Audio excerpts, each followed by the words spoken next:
His Honorable Ndiri Nyoro, he was speaking us in regards to what happened in Muranga. Yeah. Now, I want us to pick a specific angle, and that angle is what you've been talking about since the beginning of this show. The youths, specifically the youths. 2 people died. They are youths. In the riots or in the chaos that took place in Muranga, Yeah. I can say 100%, based on what I see, 100%, if not close to that, were youths that were participating in the riots. And according to what happened, there was one woman who was on video claiming that she was among hundreds of other youths who had been paid 1,000 shillings. It went around social media, it's in the public domain, that she was paid 1,000 shillings to picket at DP Ruto's events. How can youths cushion themselves from all these chaotic scenes and from participating in such things that do not promote national cohesion? First and foremost, I'd like to relay my condolences to families that lost their loved ones. What we saw is sad because it's a repeat of every other electioneering period. Like I told you, youth are seen as ladders or vessels of war, goons for hire. And the only way they can maintain that is by not empowering you. Economic freedom will never be handed over to you because the political class we have believe in oppress them, make them poor, to use them. And that's why I say they have always seduced, used, and abused us. Now, by me saying that we have to find a solution, the solution is with us. And how do you do that? You know, when right now you tell the young men and women out there, don't go to that rally after being given 500 shillings, they'll still go because he knows that 500 shillings, he can't buy, let's say, his supper or lunch.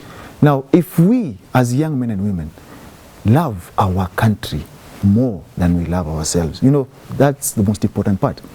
We will make sure that whoever gets elected is the person that has your personal interest, you know, cares about your well-being. And what we have right now, none of them does. And I'll be honest with you, none of them does. And that is why you see they pay young men and women to go and fight like they did. The young men and women fighting outside there, they know nothing about the wars they're fighting. You see 2 people fighting a war between Uhuru and Ruto. You know nothing about that. Their acrimonious marriage, when they were together and were enjoying their deals, you were never consulted. But now that one wants to have political mileage, they will use you. And if we agree to be used, we'll always be used. You see the relation between the deputy president and Raila Odinga, and you'll see the same youth being used. Now we need to care about ourselves. We need to take care about our personal interest. How do you do that?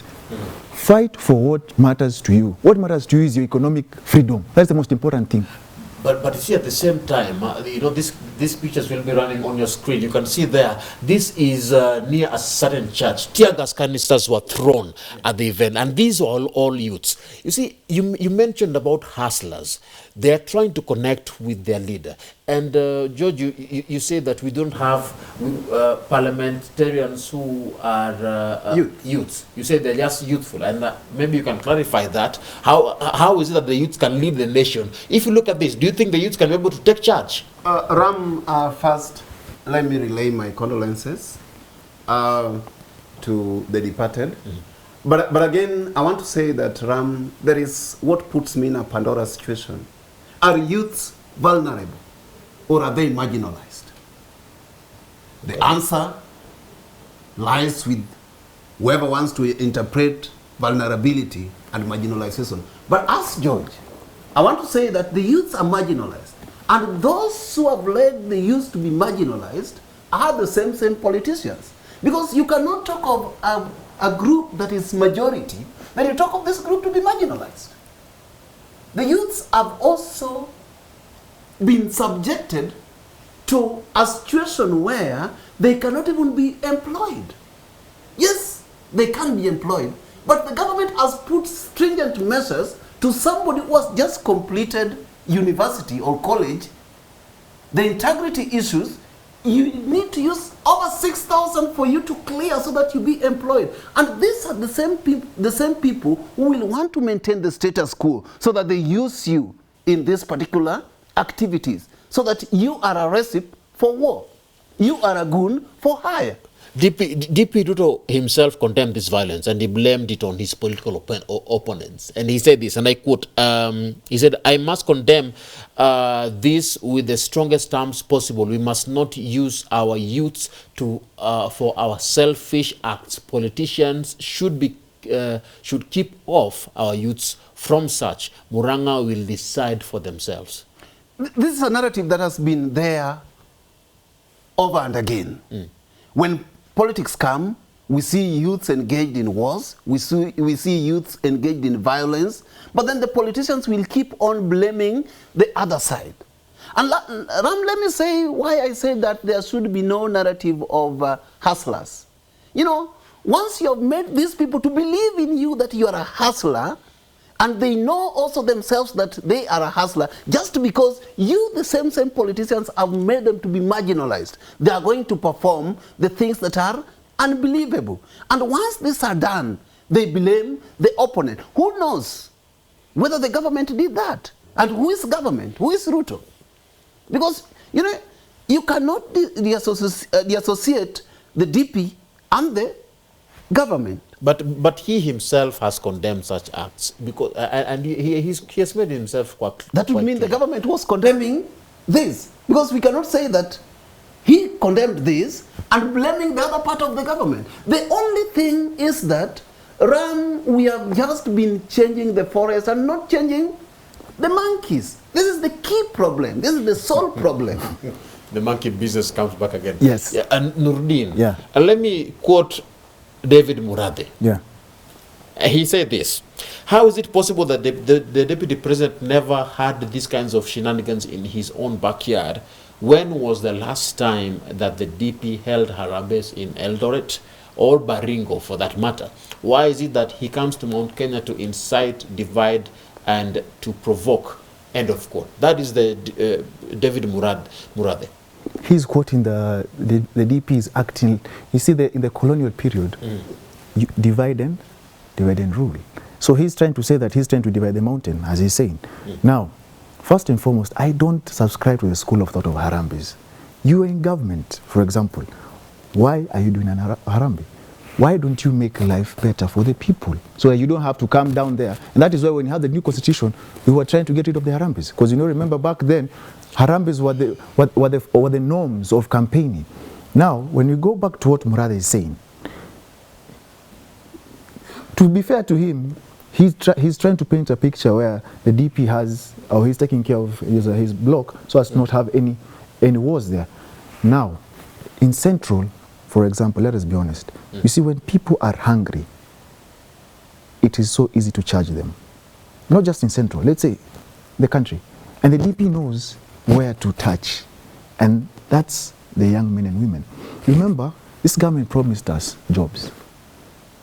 They gave all manner of promises. They promised heaven and delivered hell.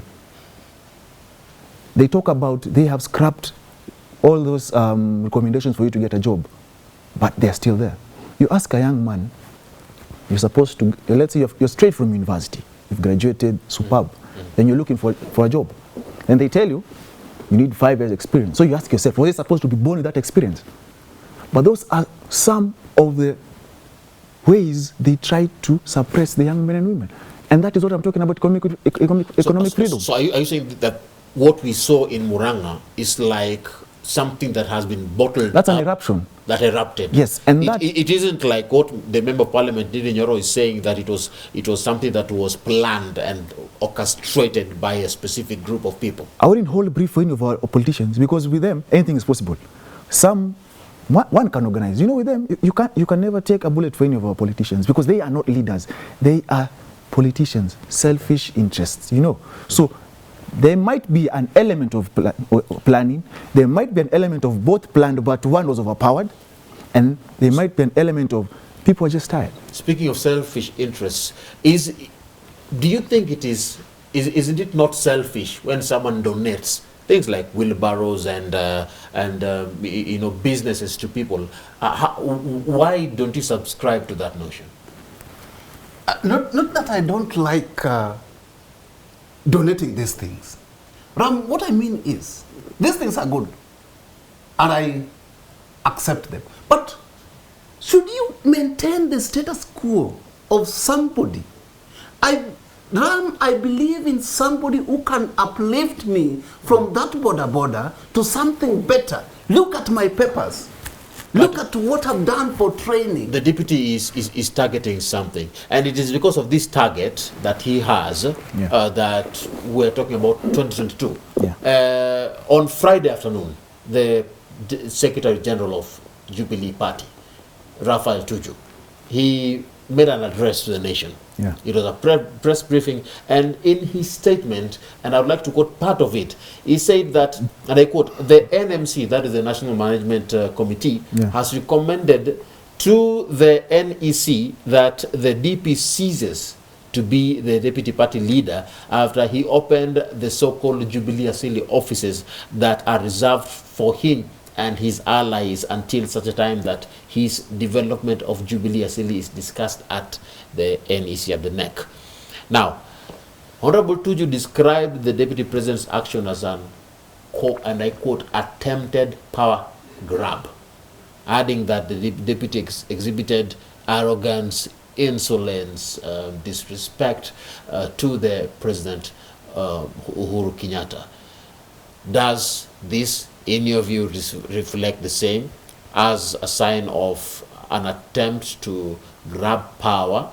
And was the move by the Secretary General of Jubilee Party advisable in your view? I love my deputy as the deputy president for this particular nation. Yeah. But now one thing that challenged me is opening a party within the premises of another party which he also subscribes to. This one puts me into a lot of questions than answers. And therefore it ascertains that could be there was a kind of defiance to the laws that were laid down in the foundation of this particular parties. But again, I don't know where to put Tuju, but I also think that there should be something about the register of political parties. There should be some guidelines on how such like stalemate can be solved. You call it a stalemate? I call it a stalemate because at the moment, does Tuju have the authority to let the deputy president get out of that particular party? Does he hold the cards? Now these are Jubilee Party Wrangles. Yeah. As some may say, Nurdin, in your view, you are a lawyer. Yeah. Does the removal of a deputy president from a political party like Jubilee have any legal basis? Sadly, the Constitution is silent on that. You know, it is hard to remove him as a deputy party leader. What is the mechanism? If you check the Constitution, which I did today, and you check the termination of a member, it says when one writes a letter to the SG, it says gross misconduct, that is subject to interpretation, you know, and it says when one propagates the activities of another party. And you have to be careful because in Jubilee, we have those who propagated the candidature of Imran in ODM, you know? We have those who subscribe to the deputy president. So in Jubilee, and you have those who subscribe to yet another party leader, Honorable Raila Odinga. yes. So now we stand at a place where nobody in Jubilee can claim equity because no one has clean hands. So there is no way that the deputy president can be removed as the deputy party leader of Jubilee. That quoting Utangula will be noisy, messy, and with casualties, because you can tell from the way he's acting, he feels aggrieved. Because let us be honest with ourselves. He campaigned. He went around the country. So he sits down and he feels like he was used. And that's why you see he's not ready to let go of the party. Now there are two scenarios here. Number one, when Tuju talks about Jubilee Asili, mind you, is not registered. So it's not a party.